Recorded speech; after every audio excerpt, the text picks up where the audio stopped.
G'day legends, I hope that you're having a fantastic start to your week and so far you are having a brilliant day. Now legends, yesterday afternoon I started my 7th round of chemotherapy. So through this week my health will deteriorate, and with that I get a lot of brain fog. I really struggle on word recall and I struggle on some of the deep dives that we do. So if you see me struggling a little bit, just bear with me, and at the end of the week of course I will be taking some time off. But so far so good. Of course, legends, over the past 8 days, 9 days, and really the past 36 hours, we may have seen everything as we know it change significantly. Of course, America has launched Operation Midnight Hammer, where American bombers with American fighter aircraft escorting and American naval assets bombed Iranian nuclear facilities. So today we're going to be going over all of that and the high-stakes warfare, the high-stakes political environment that we are in. Remember that military action is just an extension of politics by other means.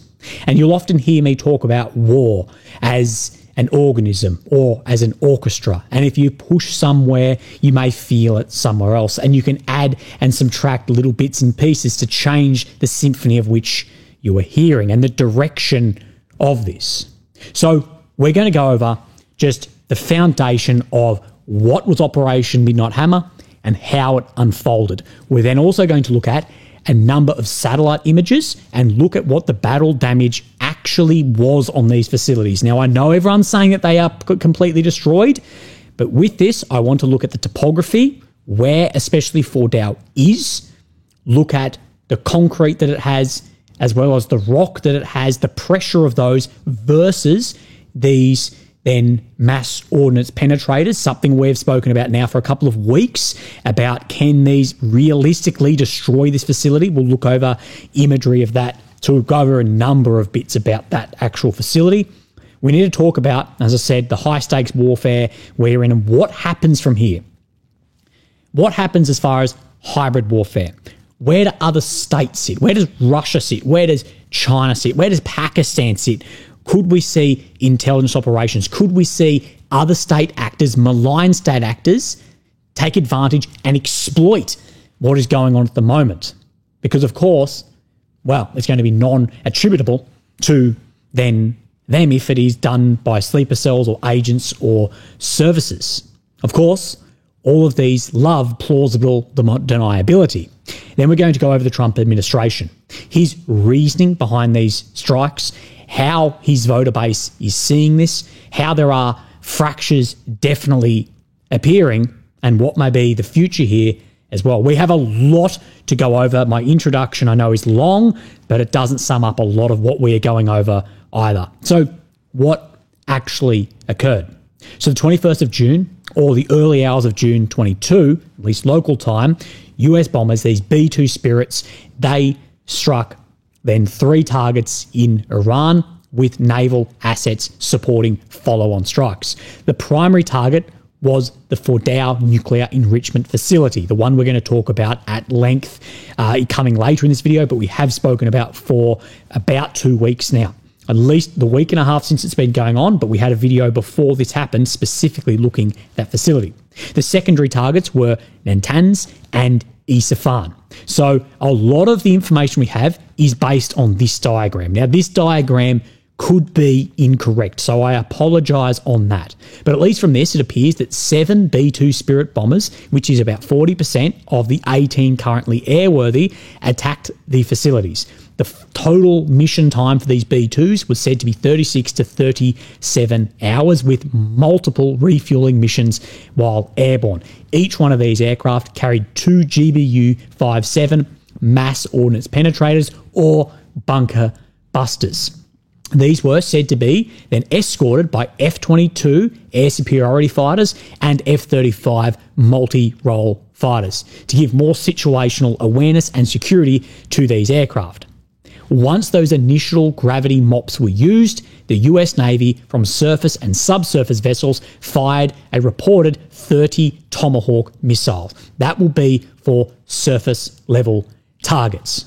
Okay, so let's have a look at this diagram just to give you a bit of a better idea. This goes from the very beginning to end of the operation for the B-2s and the time on target and those strikes.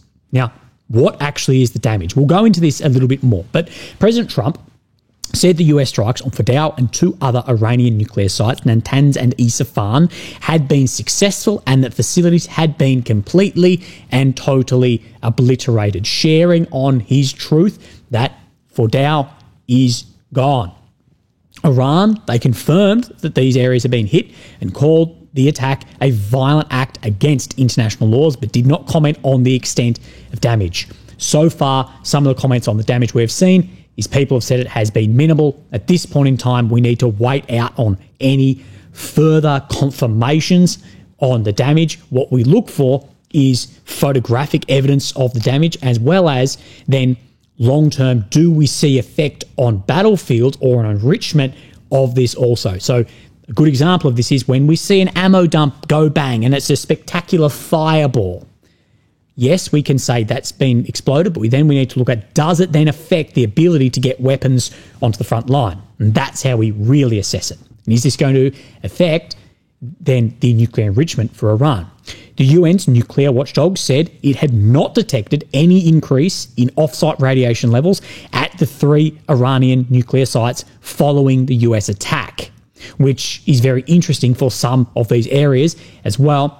Some Iranian pages are saying that nuclear radioactive material had been moved before these strikes. Now, we're actually going to look back at this in a second for the depth of these facilities and what has actually been destroyed.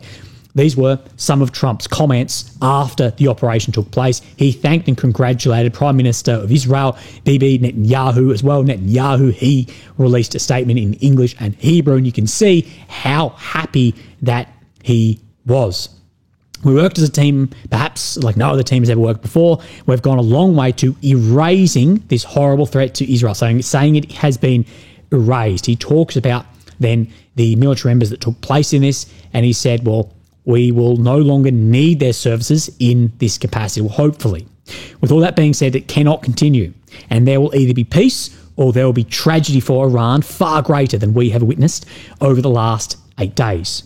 Remember, there are many targets left. Tonight's was the most difficult of them by far and perhaps the most lethal. If peace does not come quickly, we will go after those other targets with precision, speed, and skill. Most of them can be taken out in a matter of minutes. So we'll go over, maybe there's a bit more behind the scenes to what Trump is actually saying here as well, to quell some very outspoken and powerful elements in Washington as well as what is the effect on target. And as I said, Israel, they are sitting at absolutely the high stakes table, and now the US and the West, we've pulled up a chair beside them. But Israel, they sat down at this high stakes table with a bad hand. They knew that they did not have the cards to destroy these facilities. So they went all in on a bad hand. They were gambling that their partner, who has 2 aces, would step in and help.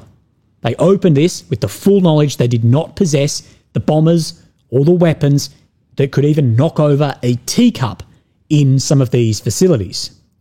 They entered this conflict, they entered this war on the bet that the US would enter. Even if this would be highly unpopular, both domestically and internationally for the US. Now, unsurprisingly, the US did not hesitate. And in just over a week, they conducted strikes with their most strategic systems, submarines, and an array of stealth aircraft.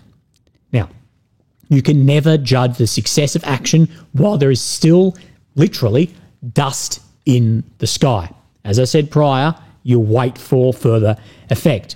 Now, what I will say, though, about this high stakes is if Israel and America do not completely dismantle Iran's nuclear facilities, including those that are under construction and others that are speculated to exist but are even deeper than Fordow, if this is not completely dismantled, I will assure you more effort, more time will be put into producing and using a nuclear weapon. So once you've started this, it needs to completely end it. And that's why we've said Iran has an easier job here. Iran just has to survive, and the regime just has to survive, where Israel has to have an all-out victory to stop that happening in the future. Secondly, if the regime stays in control, it will give credibility to their messaging about America and Israel after their population has seen these strikes and their reaction to it. Now, the highest stake gamble is that the US and Israel have taken is that they believe there will be a regime change done by a popular uprising, not ground actions, that will not only flip the current regime, but that it will produce someone who is more friendly to the US and Israel. The likelihood of this occurring, the likelihood of regime change, I think, is high. The likelihood of it then becoming someone more friendly and not more radical, history is not on the side of that, especially with just a strategic air campaign. And people say we're not looking for regime change, and then Trump posts things like this. It's not politically correct to use the term regime change. But if the current Iranian regime is unable to make Iran great again, why wouldn't there be a regime change? And we know absolutely that is one of the goals of this. And we'll talk about the hybrid war that is going to take place. And again, I'd just like to thank those behind the scenes, far more knowledgeable, far more experienced than I, who have helped me out with some of this. But let's talk about intelligence for a second, because the Director of National Intelligence, Tulsi Gabbard, we know she walked back on some of her comments, but I wanted to show you this from a good friend of mine about what his take is on this. I also wanted to point something out, because I haven't seen it mentioned elsewhere. I may have just missed it. The Director of National Intelligence, Tulsi Gabbard, chose her words very carefully and did not actually contradict herself. Let's look at her actual statements. So back in March, the intelligence community continues to assess that Iran is not building a nuclear weapon, and Supreme Leader Khamenei has not authorized the nuclear weapons program that he suspended in 2003. The international community, continues to monitor closely if Tehran decides to reauthorize its nuclear weapons program. Now, what we saw was the other day, of course, the post on social media. The dishonest media is intentionally taking my testimony out of context and spreading fake news as a way to manufacture division. America has intelligence that Iran is at the point that it can produce a nuclear weapon within weeks to months if they decide to finalise the assembly. President Trump has been clear that that can't happen, and I agree. Reading those statements carefully, the first one boils down to, we don't think Iran is trying to build nukes. And the second one too, if Iran wanted to build nukes, they could do it. And we don't want that.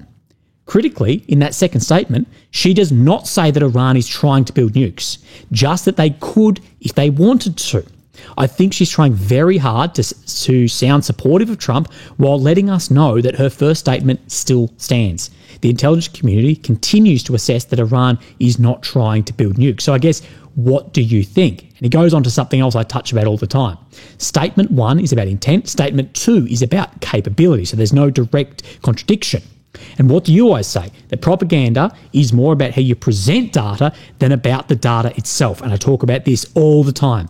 How you present something is more important than what you're actually presenting in itself, or the data, or the message.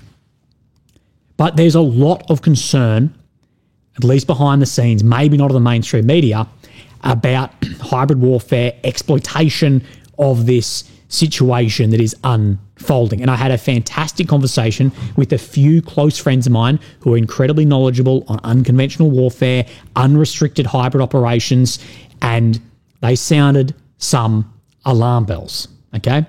This was all conducted through encrypted means, so I'm showing you just the hard notes that I took and destroyed after speaking to them. And again, thank you guys very, very much. Okay, so the US, they overstepped their mark. It is now in China and Russia's interest to have the US overstep, or for the US to get extended. They, by China, Russia, Pakistan, they would love to suck us into a long and costly battle.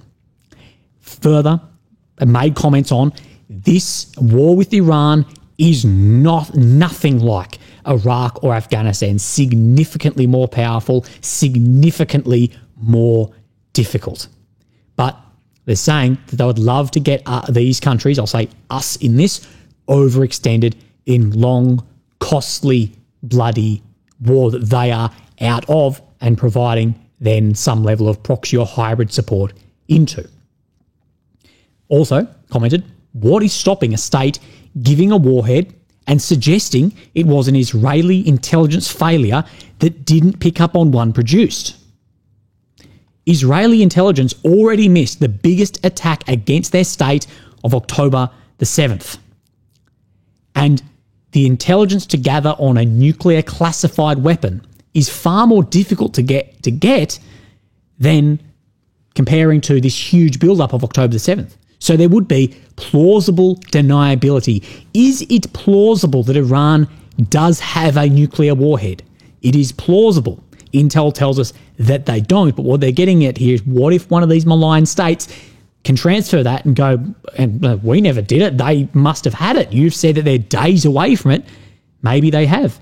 And even if we thought it was another state, with Israel and America suggesting they were days or weeks away from this, it gives them the magic of plausible deniability. Now, speaking of another state stepping in, this is the infamous Dmitry Medvedev, the deputy chairman of the Security Council of Russia, former president of Russia, and if Putin gets taken out, the next in line. So all those who say, take out Putin, Medvedev is far more extreme than Putin.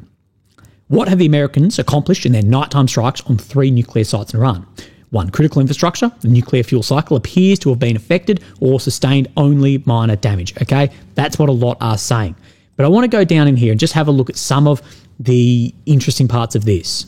Now, the enrichment of nuclear material, now we have to say it outright, the future production of a nuclear weapon, that it will continue. A number of countries are ready to directly supply Iran with their own nuclear warheads, and this is a very dangerous byproduct of these strikes that we have spoken about, is the incentive to do it or other countries then supporting and helping. If the US become entangled in a new conflict, the prospect of ground operation is looming on the horizon. Iran's political regime, he says, has survived and likelihood has come out even stronger. I'm hearing that from a number of contacts as well. The people are rallying around the country's leadership. Donald Trump, once hailed as the president of peace, now pushed the US into another war. The vast majority of countries around the world oppose actions of Israel and United States. And say, as far as numbers, yes, they do. But this is a part, we're going to speak on little bits in here too. Directly supply Iran with nuclear warheads, or future productions of nuclear warheads will continue, and then we'll jump back onto what my contacts have told me, and that this is something you and I have spoken about a lot, that these actions, they've shown states that sovereignty and independence mean nothing without the ability or the deterrence of military action or strategic consequence if another state believes there is a risk to its security and interests. Okay?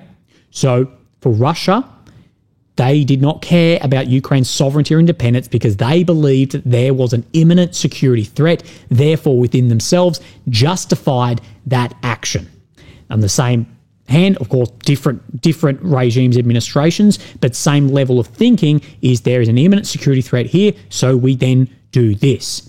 And I have spoken about this for many months or years about nuclear weapons and Ukraine. And I agreed with Zelensky that he said along the lines of, if Ukraine had nuclear weapons, this war would have never happened.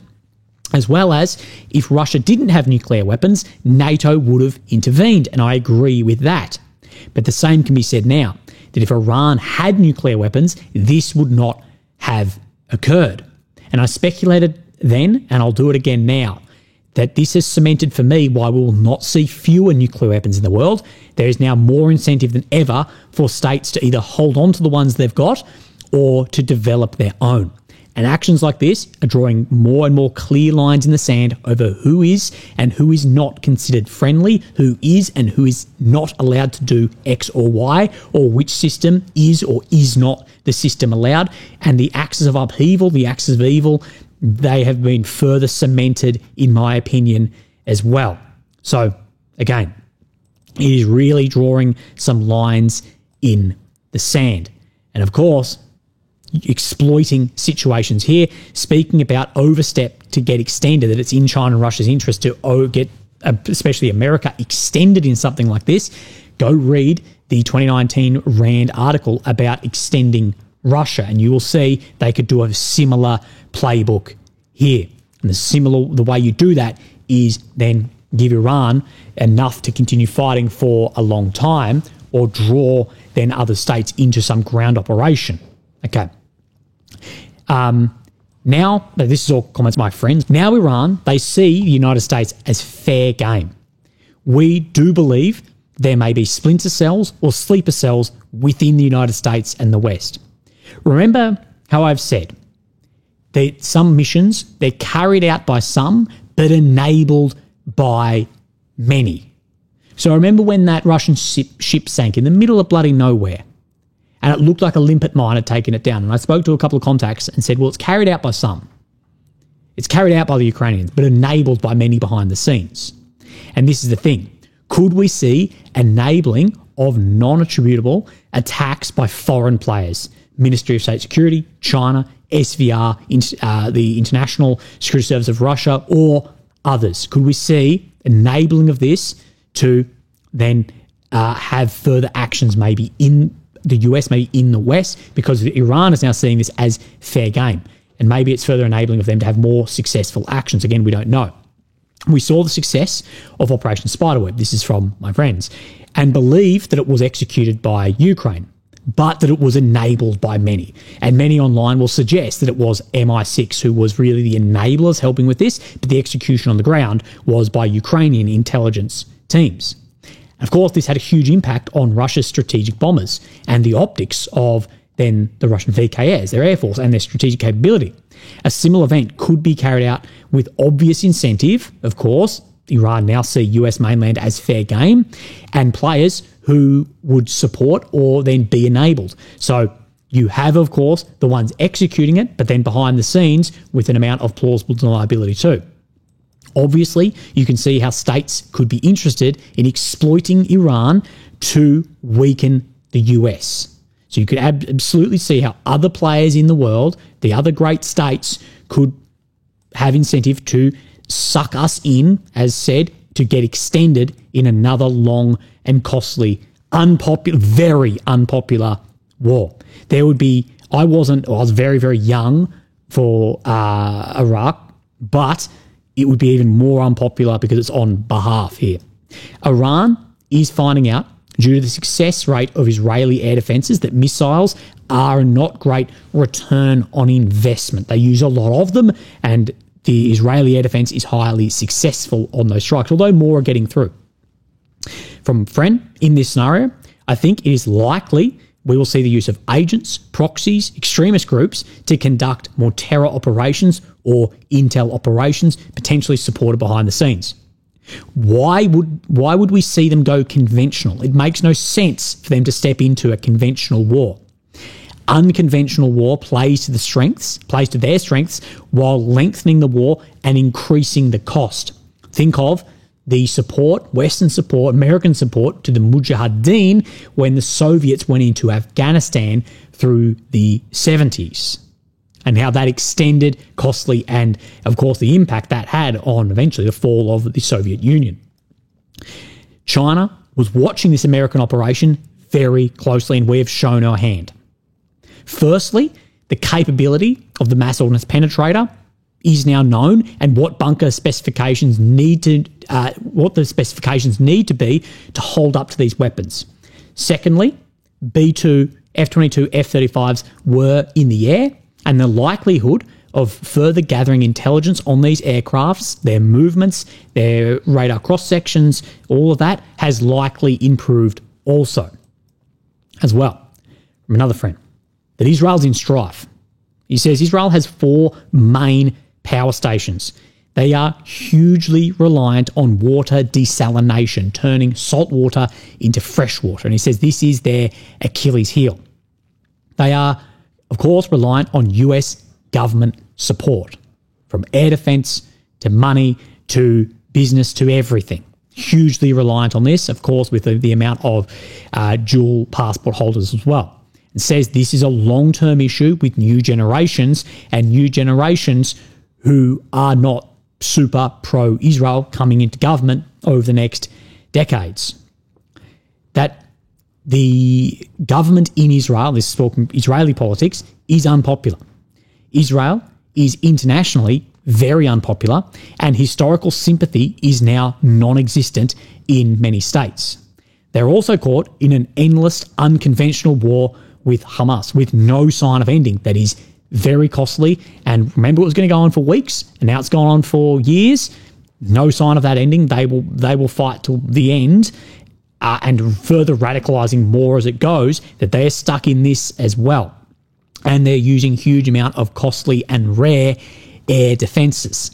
So I hope you enjoy this. This is a breakdown from some people far more knowledgeable than I about the concerns and considerations that they are seeing at the moment for could we see other hybrid or unrestricted operations continue, maybe enabled by other states because it is in their interest to get them sucked into this, or could we see then even support for conventional actions somewhere very similar, Mujahideen, Soviets, Americans, Vietnam, all of this. And the extending of Russia that was, of course, in the incentive of the West back in the day, could we see extending of America in this if they're not very, very careful? As well, further is then the Strait of Hormuz. We did see a UK flagged tanker 24 hours ago turn around in here. Of course, this is Iran right here. This can skyrocket oil prices. And we know, or at least in Australia, the cost of living is unbelievable. And this, if prices a barrel of oil went up and fuel at the Bowser went up and my food went up and this and that, many, many Australians are absolutely on edge of not being able to pay things. That is a huge impact that can have on international markets. So let's talk a little bit about China. Of course, the US's largest competitor. And I've shared this meme before to do with China's strategic patience of do nothing and win. Now, of course, China acts like a duck. Above surface, very calm, not much happening, but the legs underneath going at 1,000,000 miles an hour. And that's what we do see with China, with intelligence operations, movements into different areas, buying land around America and Australia or mines or this or that. But on the surface, it's seen very, very differently. The West, through both political decisions and military actions, has steadily reduced its soft power across many regions of the world and our soft influence in many regions of the world as well. Once viewed as a force for positive change, many nations now see it, the West, as imperialist, war-driven, and offering friendships with strict conditions. Those conditions often demand alignment with liberal democratic values, and if a country does not subscribe to these, it is treated as an adversary by default. And this is something I've spoken about before, and when I was writing this up today, is if a country doesn't subscribe to this, it's seen as an enemy country by default. This is where we have seen more success into some other regions like Afghan or into Africa as well by some states like Russia or China, because they are willing to go in there and work with governments that we would never work with. Even if it's exploiting that, they're willing to do that to get out what they want, rather than, okay, we want to drill oil out of here, we need to have a government friendly to us, them go in and say, all right, which village is pissing you off? All right, we will get rid of that village if you sell us this. And this is why we've seen some of these states have much more success in areas and that our soft power around the world is reducing. This loss of soft power is being actively exploited by China and Russia, especially across Africa, the Middle East, and Central Asia, where public sentiment towards the West has deteriorated significantly, and nothing has sped this up faster than what we have seen Israeli actions over the past 18 months, backed by the US. Not saying it's right or wrong, but it's saying that has sped that sentiment up 1,000,000 miles an hour from the UN to someone sitting in their kitchen. In many of these regions, historical and economic ties have fostered a more favourable view of China or Russia. China, in a lot of areas, it doesn't have the historical overhang that some other nations do. China poses a major threat to American influence, not through direct military confrontation, but through soft power, infrastructure development, and strategic patience. The US spends billions trying to frame China as the enemy. Of course, China do the same. And while that narrative may gain some traction in some circles, it does not appear to resonate deeply with much of the younger generation. I don't think if you went and talked to a 15-year-old or an 18-year-old or a 25-year-old on the street, maybe don't go talk to 15-year-olds on the street, I don't think that they see China as the enemy. I don't think that they do. Previous generations, if you spoke to your parents or your grandparents, they don't see Russia as an enemy. They see them as the enemy, or the Soviets as the enemy, the Russians as the enemy. And now with alarm bells ringing over China, it appears that the actual risk that it poses is confined to political military circles. You and I look at it and go, that build-up is massive, that influence is massive, that is a real risk, where the average punter, they, in my view, the average Aussie, the average Brit, the average Yank, they are far more concerned with cost of living, fertility decline, immigration, mental health, homelessness, than the idea that China is an existential enemy. And just look at when TikTok got shut down, the support there for then China. And I think it's just not being presented as the enemy of everything. And as well, successful propaganda needs to have an element of truth and pick on that also. And I just see that the generations coming in, they don't see it as that. And the way China practices strategic patience and wanting further goals to benefit the state, they're the most isolationist of anyone. That goes into that whole idea of do nothing and win, and goes back into the idea here of that is completely within their interest to get America, their other competitor, the only one who competes with, the only one who is in the same ballpark of these like giga nations of industry and money, to suck them into something long and costly like this. And when people ask me, will China step into Iran? No. It doesn't matter how much interest they have in there for Belt and Road Initiative or anything else, they do not want to get stuck in a long, costly battle. Like happened in Vietnam, like happened like what's happened to the Soviets in Afghanistan, like what's happening to the Russians in Ukraine, like what's happened to the Americans in Iraq and Afghan as well, and potentially again here. So I have not seen any other action in US politics and Trump's voter base that has had as much impact as his support for Israel strikes in Iran. Many are saying words to the effect of, we voted for Trump to end wars, to put America first and bring cheaper goods and fuel. So far, I agree that none of that has been achieved. Still got 3.5 years left, we will see. American first is interesting because from an isolationist point of view, he is bombing one country in support of another. And that has nothing to do with America first, okay? That's from an isolationist point of view. From the interventionist or neoconservative perspective, go and watch Ted Cruz on Tucker, they will say that by putting the US first, we need to strike in defense of US allies or anyone that may in the future pose a risk to the state.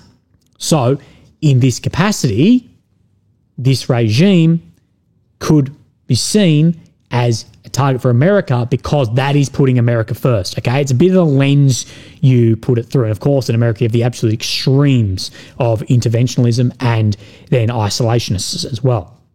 But many, many people are very disappointed by this. And I'm saying if you're not seeing, because I got a lot of flack when I said Trump's voter base is fractured, people said, I haven't seen that. I think if you're not seeing that, you're in a very much an echo chamber. Now, there has been speculation that Putin and Trump, they had a phone call the day before these strikes. It happened on Trump's birthday. Okay, that phone call took place, and at that point we spoke about these facilities the day before it happened. And what we know, Special Envoy Steve Witkoff is working with both Russia and the Middle East. And many are suggesting that Russia may have struck a deal not to help Iran with further intelligence, surveillance, reconnaissance, weapons or aid or other support, and in return, the US may agree to work with Russia more on their terms for ending the war in Ukraine. Many people are suggesting that is taking place. Now, here are some other perspectives that people are sharing that I'd like to present you as well. Now, this is away from the typical CNN or Fox, with many suggesting that these actions are more political theatre mixed with strategic strikes. From someone I know, This appears to be a move by Trump to appease allies and respond to pressure from the neoconservative and Israeli lobby, while positioning himself to later wash his hands of the outcome and walk away. So that he took an action that satisfies key players enough to keep quiet on the pressure, but not enough that it sticks in later and gets stuck into something. There's been a lot of pressure and it had to do just enough. Now, from a friend regarding the whole situation, many things can be true at once. It's not binary. The Iranian regime are bad dudes. They're state sponsors of terror. They're likely chasing nukes. How close? It's unclear. Israel has huge influence on US policy. That influence isn't always aligned with what's best for America, even though they're a key ally in the region. Trump ran on peace. No new wars. His base feels let down. Outside of the usual Iran is weeks away line, I haven't heard a good reason to get involved. People have said that for years and decades. Plenty of people in the US government benefit from endless wars, and some are straight up warmongers. America should always be ready to destroy its enemies, no question. There are bad actors out there who need killing, but I'd rather have seen Israel go it alone, and if they needed to put boots on the ground to hit those sites, then fine. That's what they needed to do. And if things got out of hand, and that's when the US step in. US don't step in basically on supporting preemptive strikes. Okay? So I think we've gone over a lot in that. Intelligence, hybrid war, unrestricted war, different opinions within the US, China, everything. So let's actually look at these facilities. And of course here, this is the Fordow nuclear facility. The deepest and most protected we believe that is operational. Speculation about other deeper ones being built. We actually know one that's deeper is being built. Some say it's finished, and some are saying there's other ones that haven't been seen yet either. So let's talk again about this New York Times. Now, in this, there's been no radiation detected, which people say if it was breached, we would have had then detection of radioactivity. But back on June 6th, nuclear watchdog chief of the IAEA, Rafael Grossi, who we've spoken about before, he told the Financial Times, most sensitive things are half a mile underground. I've been there many times. To get there, you spiral down and down and down. And what everyone's quoting is 80 metres, 100 metres. He has said some of it is half a mile, which is 800 metres. Also, the layout of the facility is still speculated about, and this will massively impact the strike effect. So let's talk about this, then we'll look at those sat images. This is, of course, the area here, the entrance, tunnels, some of the HVAC, and likely where we've seen these bombs impact. Now, this is from New York Times. Senior US official acknowledged the American strike on the Fordow site had not destroyed the heavily fortified facility, but said the strike had severely damaged it, taking it off the table. The person noted that even a dozen bunker-busting bombs could not destroy the site. Locations are said to be on ventilation shafts. First thing that I see here is that there's 3 hits that are all individual. So if it's like that, what we were talking about is that it needed to dig down in its almost like spinning the arrow same, that you can see where the individual bombs have hit here. I'm not saying they haven't gone into it, but that would reduce the effectiveness rather than basically threading the hole again. So that was the first thing I noticed on this. So let's talk about the penetration of the MOPS used. This is a GBU 57 in 5,000 PSI concrete, around 60 metres. Can only be carried on the B2 Stealth. So in 5,000 PSI, 60 metres. Still below this facility, of course. So multiple would need to dig down, which brings concern of multiple strike points in here. But of course, this facility is under a mountain. It isn't just concrete. And on top of the concrete structure underneath, apparently there is a capping that will deflect anything that is slowed down. Because remember, this is going to be slowing down massively and hit with less force and deflect that off. But of course, under this mountain, as you can see. And recently we spoke of punching through rock versus concrete and how it's way more difficult.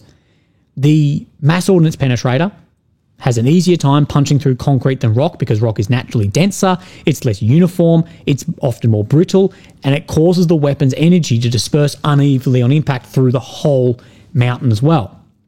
And following multiple strikes, the area will start backfilling on itself and reducing the effect. So you can't go, the first strike is 60 meters, the next strike is 120. No, you can't do that. Now, the geological makeup of the area, the Zagros mountain region, it primarily consists of hard limestone and dolomite. So industrial or high pressure concrete sits from 5 to 6,000 psi. Remember, this is 5,000 for 60 meters in here, okay? But limestone, we know this is limestone here, and being on a mountain ridge, it's likely that it's high density limestone, and most assessments of the overhead rock here and compressive strengths, it's likely to be between 12 and 15,000 psi. So 3 times harder than the high pressure concrete, okay, of what we've seen that penetration capability. Limestone, though, can vary from 4,000 psi up to 37,000 psi, with some suggesting that it's even higher than this psi here, that's conservative estimate, given that it's in a mountain range and the length, the dryness of these areas. Now, dolomite is very hard. Typical dolomite is 12 to 24,000 psi. It's dense, compact, and tectonically compressed dolomite, as found in this ridgeline, is going to be 20 to 30,000 psi, so 4 to 6 times harder than the concrete. So this is why there's been serious doubts whether the GBU-57 can penetrate. And given that there's no radiological activity, there are real doubts about this. You'd think there would be some radiological activity if it did completely destroy those facilities. Remember, it was told that it was destroyed and that it was gone. But there was 6 to 12 dropped on here. Given this hardness, I still don't think in some of those main areas it may have actually gone in. Again, people have very different views on this. But we spoke about the layout, and why is the layout important? Well, the layout is still somewhat speculated about. And of course, the centrifuge halls, the most important area here, is directly under the ridgeline. So it's the deepest part of it. But it's also not that big considering. So you need to be very accurate. You need to be very accurate on this is where it actually is, because you've got 100 meters of earth between that, any inaccuracy, and you could miss. So this is where we see these centrifuge halls. This is why many are saying it's way deeper, is we look on a topographical map here and we can see the top of these at 1,088 meters, and then we come down into the other areas that may be, more than 100 meters or more below here, that can mean it is significantly deeper and under that high pressure, super high pressure rock, and then high pressure concrete as well. So it's a very, very difficult area to get through. And what we can see is this ridgeline is exactly where the American bombers have tried to strike to. So we see, can I bring this across? See the ridgeline you're looking at here, where you can see then these strikes. And you can see they're hitting right to get through to these centrifuge halls as well. What I said was, any impact of MOPS won't look impressive because it's all underground. But again, we just do not know. We can see then the bomb entry points. You can see where there is then 3 hits as well over here as well. But we are not sure at this point in time. Remember, it's on the highest point here. We really do not know. There's no radiological activity. We are unsure. See, likely 3 munition holes as well. Better idea of these strikes, trying to get then the underground facility. And this was the first image that came out, but it's not as good as the other ones. Now, was a lot of this removed before the days? Well, a lot of people are suggesting that. And we had on June 21, high-res imagery captured, suggests Iran was preparing the Fordow nuclear facility to a strike. The facility's entrance tunnels were observed being filled in with trucks and diggers. So in days prior, there were trucks, diggers, filling back in some of these sites. Of course, that will greatly increase the strength of those areas if they're filled and compacted. And as well, what some have suggested is, I haven't seen the footage, but apparently there's footage to show inside of some of these facilities. In the background of one of the clips, there is a tunnel digging machine. So if they do get collapsed in, they've got tunnel digging machines to get out. I haven't seen that footage. If you could find it, please send it to me. Now, June 2021, multiple trucks were spotted at the tunnel entrance preparing for the strike, so backfilling those back in. But some have suggested too that could have some of this nuclear material made it out as well.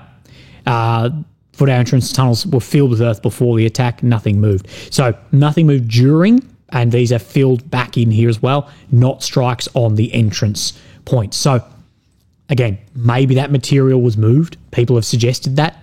Maybe it's there and hasn't been broken through. Maybe the whole thing is destroyed. But if you were to ask me, and I've been very constant on this, looking at the area and the depth and the mops, and realistically, not that many mops have struck. The height of this, I don't know. If you were to say you're a betting man, I don't think the centrifuge halls will have been destroyed. I don't know. Remember, we're relying on, I know they will have a lot better intel than the internet does on these facilities, but even if it's a few meters in different spots, it may just miss too. And again, if you have then a capping on the concrete 60, 80 meters, 100 meters under the earth, and once that, because that's going to have its least amount of momentum at that point and pushes off, it may greatly protect it too. So will we see follow-up strikes? Maybe. Will we see further response from Iran? Yes. Will that response be conventional missiles, low return on investment, or against America, maybe even in the mainland, as you know we've spoken about on the high stakes hybrid unrestricted war? Potentially. Will other states look to capitalize and exploit this? Absolutely. Legends, you have a fantastic day. Thank you for listening, and I'll speak to you tomorrow. Okay, bye-bye. Hey Legends, I'm sorry, but after 45 minutes, I completely forgot to do the other two sites that were struck. So let's have a look at Isfahan. We'll look at what then the New York Times has said here, along with then some of the satellite imagery. Near bomb-grade nuclear fuel is thought to be stored at a complex outside the ancient capital of Isfahan. New satellite images taken by the US strikes show damage to several above-ground structures across the site, and this is what those Tomahawks are really used for. And you can see above ground that there is a significant amount of damage, although Iranian officials, they have suggested that they have moved some of these supplies over the past days. So again, we are not sure exactly what is the case here. What is the damage? Again, we don't see that there's any increase in radioactivity either. So let's just have a look through. Again, if you want to look through all of these, please go onto my Telegram. I've posted them all there. You can see a significant amount of subsurface damage. You can see where some of the previous IDF strikes, the Israeli strikes, and where the new US strikes have taken place, as well as the above ground damage and destruction of these areas. Now, I'm no nuclear expert, but you would think if there was elements stored there, you would think that there would be a significant amount of radioactive activity now popping up everywhere. Some say it's been moved to other sites. Remember that there has been an 8-day delay since the beginning of the strikes to now. Now, Natanz, the site of Iran's largest uranium enrichment center, had previously been damaged by strikes from the IDF. Remember, day one, people were saying that this was completely destroyed.